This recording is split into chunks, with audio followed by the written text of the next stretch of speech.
is KFAN News with Chris Hockey, presented by the St. Paul Saints. Good morning, Zach Calverson in for Chris Hockey. And again, thank you to the St. Paul Saints for the KFAN News. They are in action. That will be tomorrow.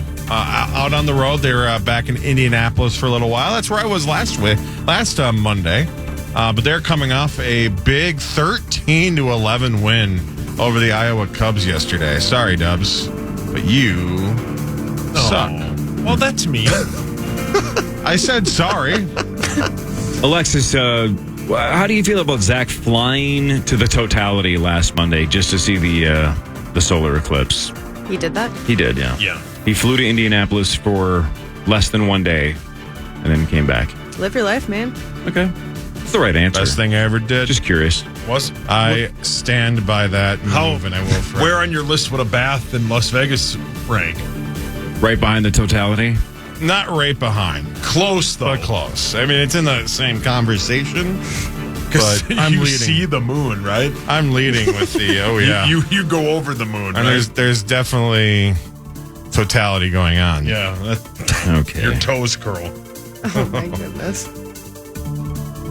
Authorities are warning Minnesotans to avoid open burning wherever possible as the fire danger remains high in most of the state. The Department of Natural Resources fire danger map shows western and southern Minnesota with a very high risk of fire, with only the northeast corner of the state considered at moderate risk. The National Weather Service issued red flag warnings for several areas over the weekend due to dry, windy conditions. A fire weather watch will be in effect today in southwestern Minnesota. So. Do you guys remember Danger Mouse? Danger Mouse. Wasn't that a band? No, you're thinking of Modest Mouse. Oh, that's Modest Mouse. Danger Mouse was a badass cartoon when we were growing up. Oh, So I was just yeah. wondering if you guys, Yeah. Never heard of it. 1981. Danger Mouse. I remember that. I remember Danger- Mighty Mouse. Mighty Mouse was in play as well, but Danger Mouse I used to watch. I and remember you said- Mickey Mouse. You said Danger. Oh, really? Yeah. You Not remember familiar. that? Not The familiar. Disney character, I think? Oh, he's that guy. Yeah. Danger Mouse is a producer, by the way. Is he really? Yep. And who's That has to be a reference to who's the the other guy one. that wears the mouse mask? Marshmallow. That's Dead Mouse. Marshmallow, brilliant. That's Mouse Mellow. Did you see that, by the way? They just nice. did like a pop-up surprise show at MOA on Saturday. Yes. I thought it was fake when Yeah. I saw that at Wait, first. who I did? was like, Marshmallow yeah. Yeah, so The place was packed. Yeah. I watched it twice. I was like, is this real? he tweeted out like at 2 o'clock, hey, Mall of America, 4 o'clock today, be there. And If I was going to MOA and walking my sweet rave ass to broke go out. get pretzels and Yeah. a marshmallow crowd blocked my pretzels, I'd be so pissed. you wouldn't be able to get to the I mean, that crowd was massive. It was, yeah. I got pretzels, obviously, at the Vegas airport, right? How was And it? we had a nice listener come up and basically hand me his receipt, trying to give me pretzel points. But again, they have me figured out. Annie Ann's in the app understands you could just load up on pretzel points all day long and get free pretzels. So they only let you scan 2 per location. So I took mine, and then the Rube had spent like $11. Well, our buddy engineer, Jared, had spent like $15. I got to make a smart pretzel points call at that point. So no offense to the listener who handed me his receipt. Thank you. You're gone. I'm taking the extra pretzel points. Yeah. I said, Jared, give me that receipt. And that concludes my pretzel point story. You also scolded me for not having that one app at that one place. Yeah. You scolded me for that. Look, let me just say this. There are so many apps right now that give you so much free stuff, but everybody's worried about having their data. Who gives a rat's ass? What are they going to do with your data? I'm not afraid of that. I'm just Exactly. lazy. Don't fear Big Brother. Do you want free I don't have food one. almost nonstop? Get a whole bunch of these apps. I don't need free food nonstop. Why is he lecturing you? Must be nice. He did lecture me. He was like, "What? How do you not have this?" And then There's so many good apps. But then we both went to our separate hotel rooms and ate alone. 100%. We got food together and go, well, see you later. And I went up and ate alone. See you later. That's So a did sign I. of real best friends. Yeah, yeah. yes. Yeah. I love there is not. This is a very weird statement. There's not a city in the world where it's more fun to get fast food and eat alone. Couldn't agree more. When every year we go to... Couldn't agree more. Praise be. Oh, man. Every year that we do the bit where we go to Circa, get hammered, and then I will go and get a ton of Taco Bell and then FaceTime my wife, and half the time she go, you have cheese in your chest hair. Because I'm just hammering Taco Bell. You're eating shirtless? Oh, yeah, you have to. Why would you take your shirt off? Yeah, you've got especially Taco Bell. Why are you wearing clothes in your hotel room at all? Especially Taco Bell. And If you want to take your shirt off and get into bed, fine, but don't you eat first? No. I'm not getting cheese You guys on my make sweatshirt. weird choices. No, that shirt, because when you're hammered, you're like, make this a lot better? What? You Yes. take your pants off, you take your shirt off I don't know as about soon the as you pants. walk in. I don't know about the down to your pants. Why? undies. You're alone in a hotel room. What do you need the pants Yeah, for? you get I don't want to be judged by Mario Lopez when I'm stuffing I myself. do. I want Poor him to choice of call me words. scum. Yeah. How'd that Jeez. cool you off? So you guys go to Vegas. Vegas So is known good. as one of the better culinary cities in the U.S. Oh, yeah. And you guys are just Well, gallivanting around No. looking for I partake fast in food that. joints. No, They got a Whataburger now. So good. I Sauce partake does in that. normal adult Steak. things. Oh, yeah. Zach and I are disasters in any city we go to. So it's not about these are 5-star restaurants. It's which fast food joint is closest to your hotel that you can get to and get back to your hotel room so you can see what Mario Lopez wants you to watch. It's the And latest in Hollywood. when we're talking at an acceptable time, we're not talking at like 4 a.m. after the full night out. Well, you We're can do not that too, 'cause judging there's at all no, here. there's a this whole- is I mean, Las that Vegas. makes sense. Whatever you want. That makes sense. Eat whatever you want, whenever you want. Exactly. Yeah. Las Vegas, Nevada. It's freedom. Yeah, it's... Just get those apps, It's so don't the worry best. about data. And now, Vegas gets it. Because if you don't have to say your order out loud and you just press it on a screen, Oh, man. you don't realize, A, how much you're getting, and you don't feel the shame of them looking at you going, do you need spoons? You need Like, 4 cheesy Yeah, rolls? but they look at you weird when they give you the handle bag. Yeah, but who then cares? it's just you. Yeah, but all my buddies But you're do the picking bit- it up for yeah. your family because you're a good family How many? man. Yeah, how many? There's plenty of people I know that get a lot of food. Uber Eats, and it's a ton. And then when it shows up, they turn around and go, "All right, family, the food's here," and they're just by themselves. It's great. There's nothing worse than ordering a bunch of food out and you open the bag and there's like 4 forks and like 7 straws. Oh, and you're yeah. like, Yeah, oh, you're like, God. oh, they, God. they think I'm feeding a Yeah. family. But you're eating it all to yourself, Yeah. and it's great. Just get that app, Paul. I will. Thank you. No, Sorry. don't get that. Used your Don't. first government name. Wow, that's he's serious. Yeah. Paul Jeffrey Lambert, PJ Yeah. Lambert. Yep. It is my full first name. Don't do it. Don't get the app. No, I'm not. Yeah, No, don't do it. I'm on your side. After all of No, this, you're I don't want to be tracked. dissuading him? No, I don't want them to know how much I eat. Share that data, baby. No. Jeez. They know everything about you anyway. Yeah, they do. Your Yeah, name's I Paul know. Jeffrey I Lambert. know. You live in Edina. You play MLB The Show, and you like betting on golf. What else Yeah. is there to You go know? to bed at 6. I know. On- The only thing I don't Saturday, like I about went to that is bed like early. you are intentionally putting your credit card or your debit card on the app. See, That's the only listen thing I to don't me. like. No, Listen the to apps, all the apps that that I advise Sauce to download, none of them involve a credit card. Yeah, the link. food Come on. apps I have, I don't put my credit card in there. Say what? You don't I have just have a use them to credit card get at all. points and then exactly, free it's on food, points. I think you can put your credit card in there. On but one I specifically, don't. but yeah, the other ones that I was telling Yeah. Paul about have nothing to do with credit cards. Nope. And take my credit card. I don't care. Yeah, I don't care either. Go for it. Can I take your credit card? Amazon's got it. Jeffrey Bezos has it. Jeffrey Bezos. God, I watched on the flight home the Bo Burnham inside outtakes. Sure. You've seen that, right? Yeah, a little bit. No. We got to get that Bezos song. I didn't know about that one. The churchy sounding one. Have you heard that one? No. Oh, that's fantastic. So he technically then has 3 different Jeffrey Bezos songs, but that churchy sounding one is epic. We got to get that. Can we play it? 100%. It just says Jeffrey Bezos, but he just sings it like it's a church choir. Oh. It's fantastic. God, that guy's a genius. I listen to that too. He's How a weird genius. is that? I think sometimes you and I are on the same wavelength. We're not. No, we are. No, I keep my shirt on when I'm eating in my hotel room. He said sometimes. I did on Saturday Sometimes. or on Friday night because I was sober. When I'm hammered, Shirt the off. shirt's coming off. Something good's putting on TV. I lay it How around do you know what to watch on TV? Because Mario Lopez tells me. I FaceTime Kel and I just start eating food. Oh, Jesus. Okay, I thought that was going a different No. direction. Oh, Jesus. Oh, jeez. No. Eating alone in a hotel room is one of God's the greatest best creations. That's my favorite thing about traveling. because nobody Yeah. will judge you. If you get some all over you, who cares? And you're eating on the bed because it's not your bed. correct. So Yes. And that's why you get 2 beds. You get the 2 Yes, queen. yes. Because you eat one's for eating and on one is one for sleeping. activities and sleeping. I do some activities on the eating bed too. Yeah, Zach. same. Yeah, I knew he was going to go there. I was just waiting for There's it. something about Zach, hotel rooms, man. They Oh, turn man, you. they're They the- turn you into the horny monster. Do you have any more news? Nudes? The Minnesota State Patrol has announced its new chef as chief. Escape. Chef. They have personal chef. Yes, chef.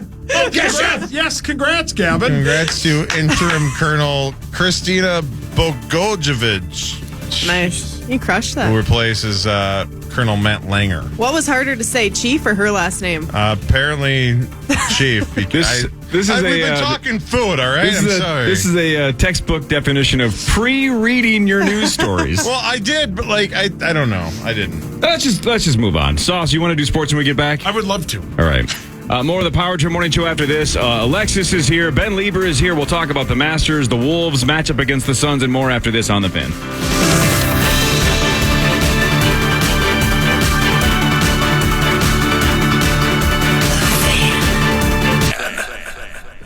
Want to chime in on what's happening with your favorite KFAN program? Make your voice heard on the Bradshaw and Bryant text line. Let us know what you have to say by texting your message to 64686. That's 64686. Standard message and data rates apply. All right, welcome back to the Power Trip Morning Show. It's a Monday here on the Fan. It is a tax day, Ben Leber. Tax day, April 15th. Did you file your It's taxes? the worst. It's the worst. Yes, but I always do an extension. Same. So I think they're technically filed, but my extension's been filed, so I'm not sweating it. Well, Sauce and Hawk are going to jail at some point, so they're sweating it as well. Yeah. But for now, you're doing fine. Just tell me what I owe. Just tell me why do I got to do all this? Do Tell you me- guys do all your own taxes, or you guys My do? dad does mine. Yeah, your dad does. My yours? dad's an accountant, so I'm like, you're doing my taxes until. Yeah, Then you can save the money. Yeah, my cousin and uncle do mine, yeah. All right, shall we do sports? Yeah. You ready? Yeah. Yeah, man. Let's go. I'm not. Why, are you thinking about your bath? I am thinking about my bath. Why is this not playing? Way to go. One of us. It's time Nailed for it. Fan 5 on the Power Trip, presented by All Around Property Preservation. Maxo, the Wolves lost 125-106 to the Suns, and the Wolves will be the 3 seed as the other 2 teams in front of them did not fold like a cheap suit, and they won both their games. The Thunder will be the number 1 overall seed. Denver will be the 2 seed. The Wolves' first game will be this Saturday at Target Center against the Phoenix Suns. We don't know what time that game will be. Yeah, the Suns they've had the Wolves number for the last couple of years now. And just in general, historically, throughout the 2 franchises' histories, the Suns have definitely had the upper hand against the Wolves. But look, when you look on paper, man, I mean, they got a big 3, we got a big 3, and then our bench is a lot deeper than their bench. So yesterday, the Wolves, turnovers has been the main killer for the Wolves in almost all of their losses this season. They had 24, and it's double the amount that the Suns had. So we gave them a bunch of free points. Granted, Kevin Durant didn't have the best game, but neither did Anthony Edwards, neither did Karl Anthony Towns. So I think everything resets on Saturday. I'm still pretty confident in the Wolves being able to get this done. Probably not easily, probably 5, 6, 7, maybe 7 games, but I still think the Wolves get through this series. The Suns have been inconsistent all year, and the Wolves have they played lockdown defense, and now that Karl Anthony Towns is back, they can score with the best of them. So I'm not too worried about it, but I'm a little worried. I agree 100%. I know Saucy's out on the Wolves winning in the postseason. Well, if they win the first game, I'll be back in. All right, fair enough. But yeah, like I said earlier, it's tough to beat a team so many times in one season. The Suns have already beat us 3 times. It's going to be at least a 4-game series. The Wolves are going to win a couple games. So you got a series. You get to start at home. And we haven't talked about it yet, but I trust Chris Finch to get this team ready to go. He's a really good coach. He holds his players accountable. He knows the right changes to make. He's very candid and open in post-game press conferences about what needs to be better. So he's going to get this team ready to go. Wolves in 6. Jade McDaniels is going to be the X factor, I think. If he can stay on the floor, stay out of foul trouble, we obviously are going to need him to play defense on Devin Booker, Bradley Beal, and Kevin Durant, which is a tall task. And we're going to need him to get more buckets. If he can get a couple, 13 to 15 points a game mixed with Rudy, Cat, and Nas, I think the Wolves can do it. They just cannot get off to a slow start. No, you're 100%. They have to win game 1. They have to win game 1. Yeah, game 1 is going to be huge just for the momentum, for the psyche Rosie. of the team. Yeah. So, yeah. And luckily, the Wolves got behind early, and if that happens again, the Suns are one of the worst fourth quarter teams in the NBA, and the Wolves have had really big second half. So I would expect the Wolves to do well in this series. The play-in tournament starts tomorrow with the 8th-seeded Lakers against the 7th-seeded Pelicans, and then the 10th-seeded Warriors battle the 9th-seeded Kings. Yeah, I'll go with Warriors and Lakers on this one. You got LeBron, you got Steph Curry, but either way, it doesn't really matter. I think whoever's facing off against OKC has a little bit of a better chance, but whoever's playing Denver, it's over for them. It's a wrap on them. Scotty Scheffler wins his second Masters, his second in 3 tries. He's the first to win 2. He's the first to win 2 in 3 years since Bubba Watson in 2012 and 2014. Scotty is also the first player since Tiger to win both the Players and the Masters in the same year. Up next is the PGA Championship on May 16th. Up next, as far as major? Yeah. Yeah. All right. So we're all in on that again? No, of course. Yeah. What would you do with the ghost bet? What would I do with him? Yeah, no. What would Privately or publicly? Well, in a hotel room. What would after a Haldy bath. do with him? I didn't like that. Whatever that sound was, that's exactly what it goes. I don't know. I don't have a good alternative. I think it's fine. I think the reverse sweat is kind of fun. I'm just annoyed that I had the first pick this year and I couldn't pick him because I was going to pick him. You have to pick him. Yeah.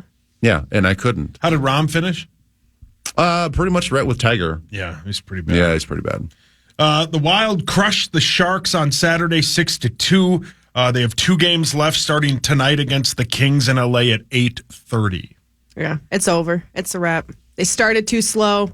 They hit a groove in the middle of the season where they were playing better, and then they kind of slid again when it really mattered towards the end of the season. Too many injuries. None of these are excuses, by the way, but just things did not go their way. They didn't play well enough when they needed to. And when it really mattered most, when they had a chance in the final stretch of the season, they lost to the teams they couldn't. And that's it. It'll be over after this week. Zacho?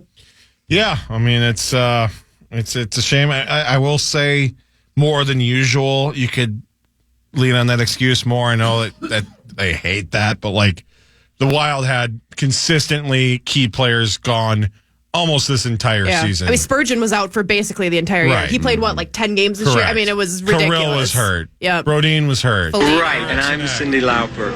Oh, she was there? Name a Wild player that was in the top 6. Brian Bellows.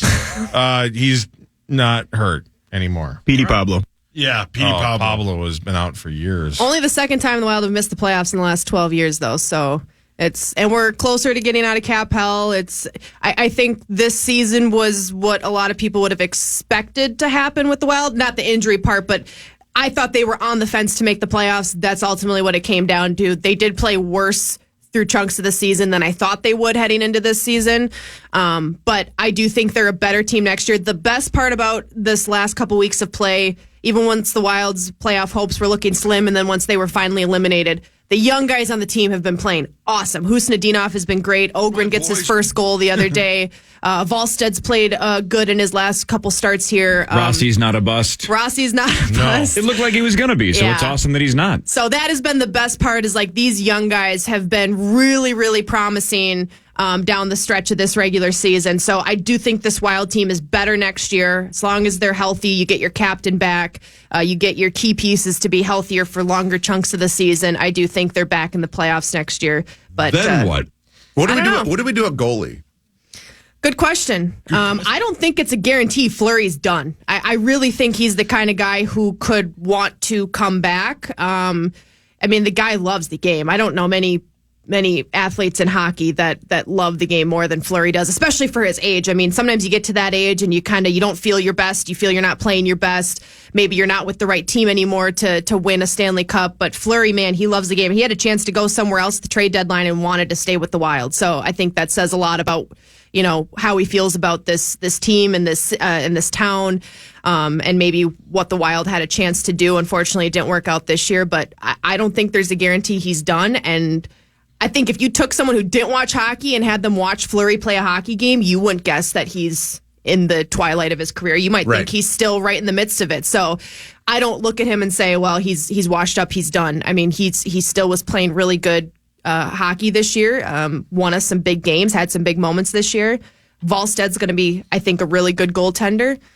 So I think there's some stuff to be decided for the Wild this year. They still don't have a ton of money, so not a lot of room to work with. But I think you get a healthy team back, and if these young guys continue to play the way they've played these last couple weeks and last couple months, I think we're in better hands next year. I think if you look at Russo's tweets, like the way he's been talking about, because obviously these beat writers, they know more a lot of times than they let on, and he's been really like Fleury might not be done, and it's starting to read more like he's coming back, which might be a good thing. We'll see. But yeah, that'll be an interesting decision for old BG to make. Well, it's hard because once goaltenders kind of hit that point where they're too old or too washed up, it's kind of like a point of no return. Some players can come back from an off season once they get up in age and towards the end of their careers. For goaltenders, it's kind of like once you hit that point where you can't compete anymore, it's really tough to come back from that because goaltending is so much of a mental game. It's so consistency is so big. You don't always get consecutive starts once you get later on in your career. So it's kind of a gamble. I mean, if Fleury comes back and he doesn't have a good season or starts to play poorly to start the season, it's kind of like, all right, what do we do now? But I do think he has another year in him if he wants it. It's up for grabs. This is the coolest chick I have ever seen in my life. How about that SNL skit? So let's talk about this for a second because Lorne Michaels from Saturday Night Live historically hates when the cast breaks, right? Yeah, when they crack that up. was He awesome. hates it. He again just apparently does not like it, and some of the greats have done it. Jimmy Fallon used to laugh at almost every every sketch. Which is kind of his bit. He even does that on his own show. He giggles through everything. So Saturday night, Ryan Gosling broke in almost every sketch he was in, and the cast around him couldn't keep it together. And pros, like, I've never seen Heidi Gardner break. She broke big time in that Beavis and Butthead sketch. When she first turned around. She couldn't keep it. She laughed for like 20 straight seconds. Chloe Feynman couldn't keep it together in that. So everybody but Keenan was breaking, including Gosling and Mikey Day, who were playing Beavis and Butthead. That sketch was fantastic. Just because they couldn't stop laughing. I don't think it would have been super funny if they hadn't broken. I was just going to say, I almost think comedy's funnier when they're laughing at their own jokes. I don't want you to be fully serious and like sell me the bit. I want you to like think it's so funny that you can't keep it together. That one worked. Yeah. That made me laugh super hard. The one skit or the one thing that they do consistently where you kind of want them to break is Weekend Update. Yep. When they read each other's, headlines. When they do that and they laugh and they laugh hard, like that's the best. Yep. But when Heidi broke, like I thought the skit was, to your point, I thought the skit was funny, and I'm like, I can't believe they're doing this. Like I'm just like more in disbelief. I'm like, how do they pitch this and how do they greenlight this? Like this is hilarious. Do you know what the sketch was, Sauce? Have you seen this yet or not? I have not, but I've seen it all over social media. Yeah, so the premise of the bit was they were having a town hall on like News Nation, a town hall about artificial intelligence and the dangers of AI moving forward. And Kenan Thompson was playing a scientist or whatever, or an expert, and was distracted because a guy in the audience, to his point, looked exactly like Beavis. And he was distracted. So they referenced the guy, and it's Ryan Gosling, and he claims he's never heard of this Beavis character. He's not familiar with that show. But he looks exactly like Beavis. So they move him out of the viewpoint of Kenan Thompson's character, and the guy they replace him with looks exactly like Butthead. Oh, brilliant. That's a great bit. It was very funny, but the looks, the way that Gosling and Mikey Day looked were so absurdly like cartoonish that Heidi Gardner broke. Chloe Fineman broke. Again, Mikey and Ryan couldn't stop laughing. It's just 5 minutes of them laughing at how ridiculous these two people look. It was terrific. The makeup on, who's the butthead guy?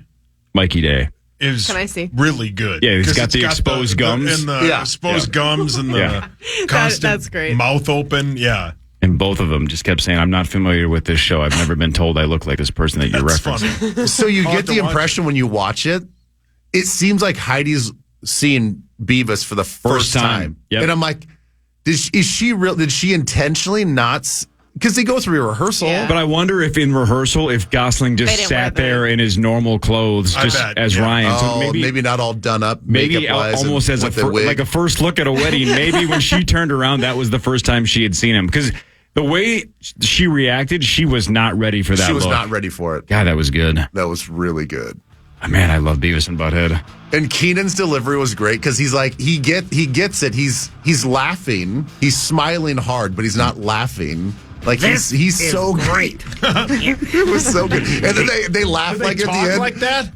Not really. Not really. No, they pretty much talk normally, except for when they laughed once, and then Kenan Thompson just goes, they even laughed like that.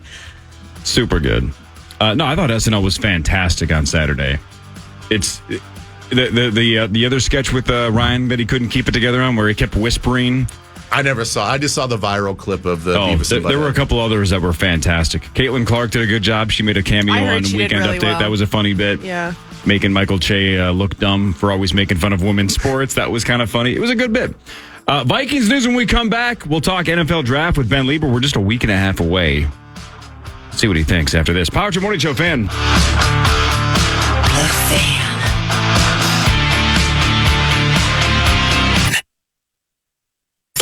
It's time for Vikings news on the Power Trip, presented by Your truck accessories pro.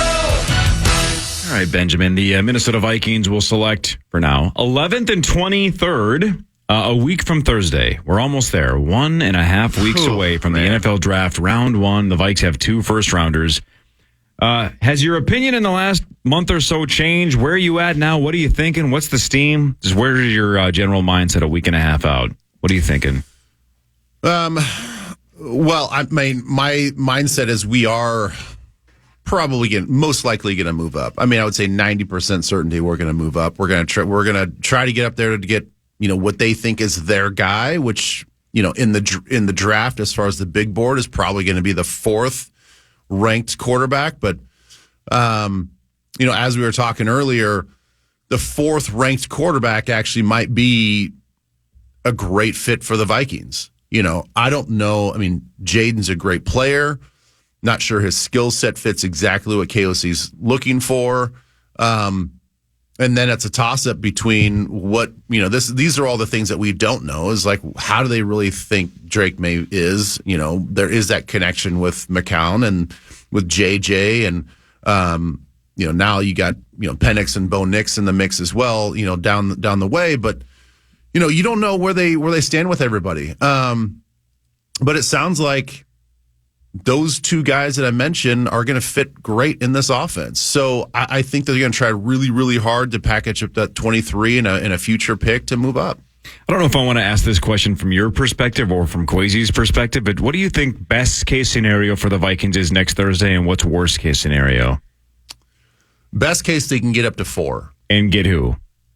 I think they'll probably take JJ. So you think dream scenario for the Vikings, move up to 4, get JJ McCarthy. That would be I think the that's, A plus I in your think book that's, a week I from think Thursday. that's the A plus move for the Vikings. What's the F? What's just wow, that didn't go our way at all. We didn't get the trades we want. We didn't get the players we want. What happens at 11 and 23 if that doesn't happen? My fear then is we don't take quarterback at 11. We take best available defensive lineman, interior or edge rusher, which is an absolute need. And worst case scenario, we can't move from 23 up to get who we want based on how the draft is going. If all of a sudden now, are you talking about a quarterback like Penix or Nix from yes, to move? Yes. See, here's why I ask, and I'm glad you said it like that. That's still defense, and then quarterback is kind of worst case scenario. I think that's the recipe for disaster, big time. Yeah. Because if you clearly identify either Drake May or J.J. McCarthy as the guy you want, already by definition, you're settling for a quarterback that you like but didn't love. That's the thing that sucks about not having Kirk and now being stuck with Sam Darnold for a year is if you don't get up and get J.J. McCarthy or Drake May, I don't want Michael Penix or Bo Nix. And I know you say you're higher on Penix than a lot of people are. Yeah. I get that, and it's cool. And maybe the Vikings are. I just feel like, wow, that is really pondering. I love that. It's a verb now. This feels like a ponder situation where it's like we didn't get plan A. We don't want to draft Penix or Nix at 11, but we're going to reach and get them at 23 or somewhere in between 11 and 23. That feels like settling. That feels like accepting an offer from me to go to prom. Oh, that's sad. You know what I mean? It's I wasn't the first choice. And you say this all the time, Cory, when we talk about the draft, and your example hit last year with the Houston Texans. If you are the Vikings and you can't move up and you have to get a quarterback, you have to take them at 11. You can't wait. You just can't, because you've got all these teams behind you that need quarterbacks. You can't wait. You have to, if you can't move up and you swing and you miss, you have to take that quarterback at 11. Because if you don't, I mean, then you got to wait till maybe you move back up in the 4th round. Because I just don't think there's a way that you could. I think because of how many teams need quarterbacks, Bo Nix and Michael Penix are going to go in the 1st round. So, Ben, what do you think of this idea? Let's say you don't get Drake May or JJ because you don't get up to 3 or 4 or 5 or whatever, right? And you mentioned take best defensive lineman at 11. Would you entertain the idea, and I'm just throwing this name out there, I have no dog in this fight. Would you rather kind of just go best defensive player at 11, maybe best available player at 23, and then take a flyer on somebody like Spencer Rattler in rounds whatever, and just say, instead of swinging bigger in round 1, if we're going to swing because we didn't get our guy, let's swing later and truly load up on the best player available at 23. Do you hate that or like that, or where do you stand on that? I hate that. You hate that. Tell me why. That. Well, I think this is a swing year for the GM. Correct. So there is that human element in there too. There's job security in that as well. And the fact that we don't have a 2nd or 3rd, that's painful. I mean, that really limits you on what you can do. So now you're taking, you've got a couple 4th round picks. You've got a couple 5th round picks, a 6th and a couple 7ths. That's not a lot of equity to move back in to the 2nd round to get one of your guys. And I just think that, look, you've got to go for it. You've got to, if you go for overpay, you're going to have to overpay, quote unquote, overpay. You got to find your guy that you think can be the franchise leader of this team. And if not, and you go for, let's just say Spencer Rattler or that kid out of Tulane or something like that, you're putting your future and your legacy on one of those guys. Because guess what? This ownership and this fan base and this organization, we don't want to tank and have a bad year so we can get the next top pick that's not who we are. That's not, if they want to sell us on this competitive rebuild, then you've got to go and get a quarterback in the 1st round. That's hands down, that's what they have to do. And to your point, Ben, they also are in a situation where I know every team knows they need a quarterback, but you also then, if quarterbacks go 1, 2, 3, 4, and I think J.J. McCarthy is going to be the 3rd quarterback taken, I think Drake May is going to be the guy that's available, and you don't trade, let's say Arizona and the Chargers stay put. They're not taking quarterbacks, right? No. Then you basically have to play chicken with the Giants, who a lot of people think are selling that they're going to take a quarterback. So somebody moves in front of them. So Malik Neighbors, the wide receiver from LSU, falls to them.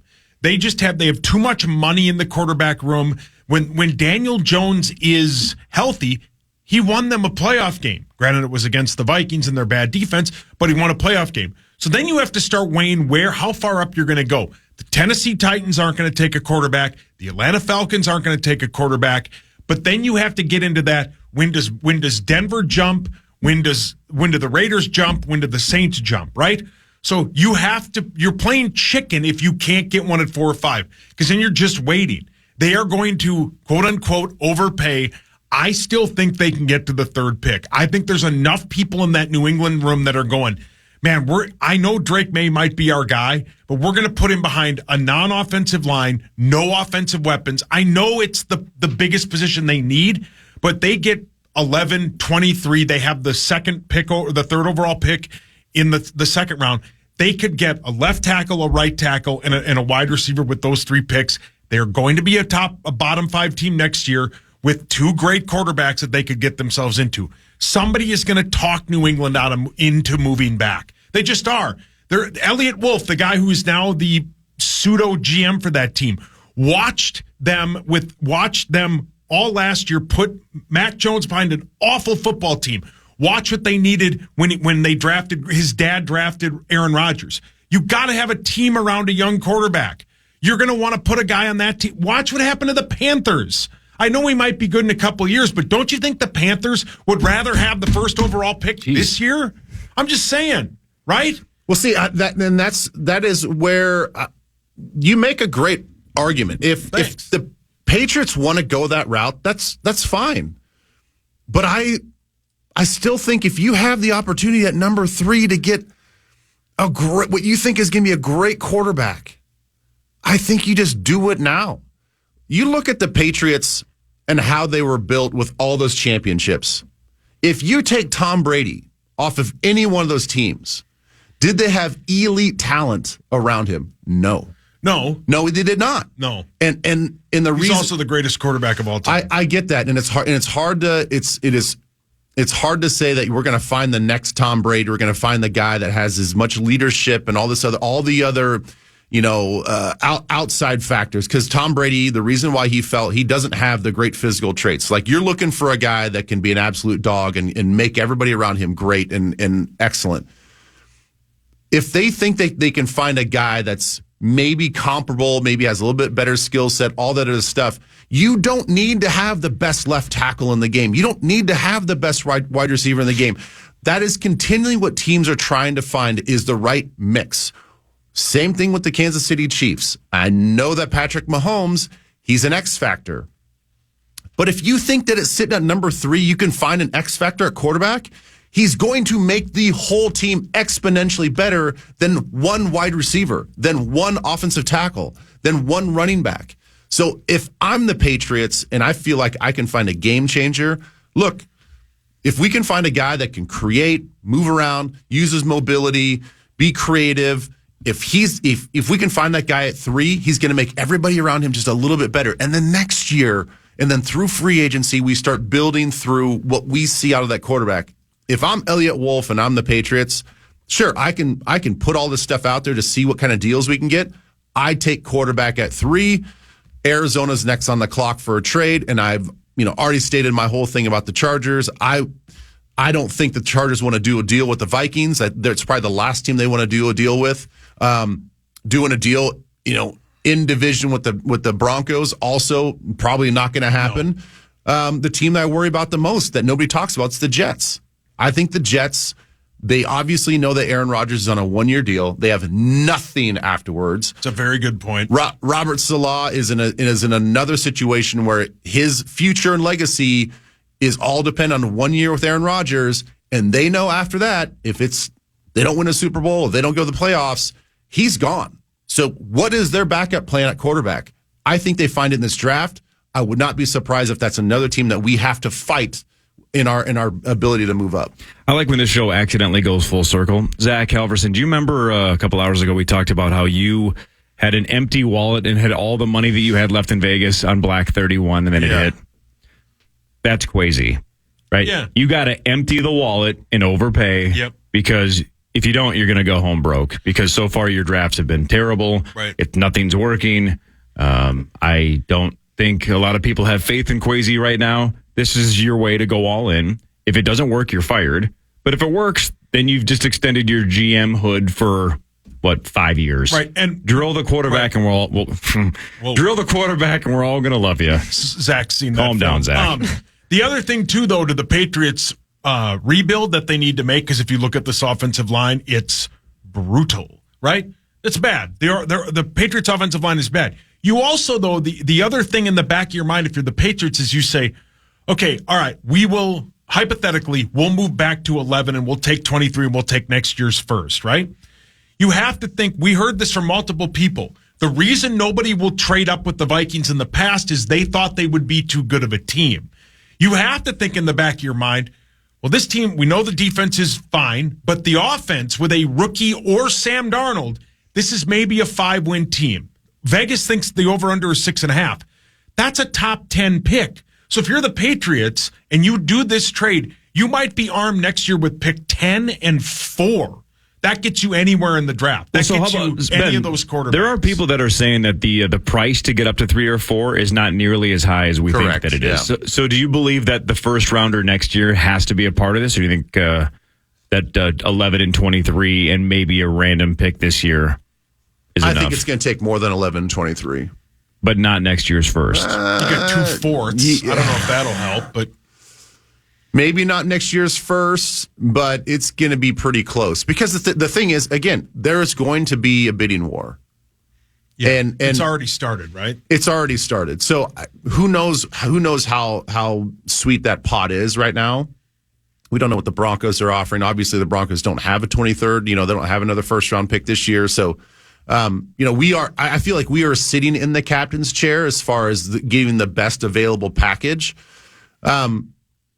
So I don't know. I think that, and we heard Kwesi say, and he has to say this because it's true. There is a walk away situation. Like there is a scenario where the price is too high. Like we got to walk away, and that's going back to your original question. That's scary because then you feel like you have to take a quarterback at 11. Like if you can't move up, you may have to go with a Penix or a Bo Nix at 11, and everybody's going to be like, what are they doing? It's going to be hated.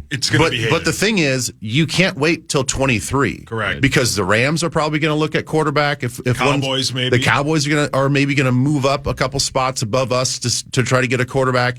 So you're looking at first round or teams that need quarterback. There's like 9 teams that need quarterback. So you're not going to wait. If you wait to 23, you're going to have to move up above the Rams or somebody like that to get a quarterback. If you miss out and you're like, well, let's take defense at 11, then you're probably not getting a quarterback at 23. What if we have a guy have a full-on Will Levis moment where one of these guys, JJ or Drake or Jaden, somebody that we think is a lock to go top 5, just falls to like 17? It would be Drake May. There's too much steam on JJ. I think it would be Drake May. Mm-hmm. So Drake's the one who might slide. Yeah, I could see that. I mean, that would be. What if we got? Can you imagine if Kwesi got the guy that he theoretically wants, Drake May, maybe, right? JJ or Drake at 11. Yeah, be a home Didn't run. even have to move up. Be home run. Mm-hmm. But and you just have him fall to you at 11. As we've talked about, and we're going to continue to talk about until next Thursday, a week from this Thursday, you have to move up somewhere. You got to go to 9. You got to go to 8. You have to. Because you don't know, and you've made calls, and the seed has already been set with all these other GMs. Is hey, if Denver calls you, we have the better package. Remember that. Hey, if the Rams want to come all the way up, and this is their first round pick since 2016. That's how long it's been since they've made a first round pick, and they won a Super Bowl. So you don't always need first round picks. But my point is, you have to have told all these GMs, listen, if so and so calls, remember. We have 2 firsts, and that carrot of that next year's first is always out there. That's another reason why the Vikings have to swing and at least get their pick, because they have the best package. They can't miss with the best deal. You're a bad negotiator if you miss with the best deal, and they have positioned themselves to have the best deal. Well, and Ben, you said the walkaway price for Kwesi, right? If he had 10 years of job security, maybe there is a true walkaway price. There can't be. But if you're in desperation mode, if you really know you need your guy, you just overpay. Who cares, right? Because you might not be here to see the end of it anyway. Correct. So you just go for it. Right. What do you care? Well, and the other thing that we don't know, and PA's been saying this about the Denver situation, but it could be the same with the Raiders situation. We don't know what player packages are involved as well. Yeah. And that's the scary part. Denver and Las Vegas, they may say, okay, we don't have as much draft ammunition, but we can offer players that they can't offer. We had Patrick Surtain. Yeah, there are guys. Maybe there are guys that the Patriots or the Arizona's like, we actually want your picks, and that guy would really help us out right now. We can't do that. We're not in a position. There's probably not a guy outside of JJ that a team is looking at and like, that guy. We want that guy. Right. We just don't have it. Yeah, and the only guy on the Raiders that's off limit is probably Max Crosby. They'd give you anybody else. Right. And Pat, that's the Denver guy that PA has on. His take is that Denver may not have the draft equity, but Patrick Surtain he thinks is available in a trade to move up the draft board. He's one of the best corners in the league. That would jumpstart a rebuild. Yeah, it's going to be great. That's why it's the best. Why have we not gambled more on it? I don't feel like we have enough bets on it yet. Alexis, do you like draft talk, or did we just bore the hell out of you for the last 12 minutes? No, it's interesting. Okay. I like it, and especially for football. I learn a lot listening to you guys. So yeah, I enjoy it. Just listen to Ben. Ben knows what he's talking about. We don't. We're just guessing. Fan 5 next. Power Trip Morning Show on the Fan.